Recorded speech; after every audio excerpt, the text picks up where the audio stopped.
responsibility for the fact that the government's come to a different view about some of these key policies. Now, the comments and commitments we made at the election reflected the fact that we had an almost singular focus on housing supply. That is still the main game when it comes to the housing market, but there are other challenges as well, including the inability for a lot of people, including young people, to buy their first home. And so the government has changed its view. We're very upfront about that, and tonight we've explained why. The impact of the Iran war. Should families expect petrol prices at the supermarket to be higher for a long time? Well, we're taking some of the edge off petrol prices because of our fuel tax cut, which is costing the budget about $3 billion, and taking 32 cents a litre off the price of fuel, because that's primarily where the pressures would be playing out.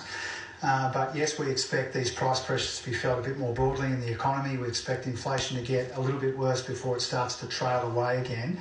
And that's another one of the reasons why it's very clear Australians are paying a hefty price for this war in the Middle East. The budget is about helping people through a difficult period at the same time as we undertake some of these bigger, longer-term, more difficult reforms. Your best prediction, when will things get better for families?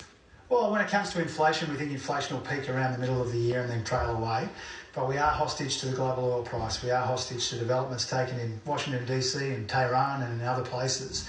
We've tried to be upfront with about that as well. Australians didn't choose the circumstances of this war. They don't have any say in when it will end and what happens after it ends. But we're through a difficult period at the same time as take on some of these bigger, longer-term challenges in our economy. Treasurer, thanks for your time. Thanks, Mark.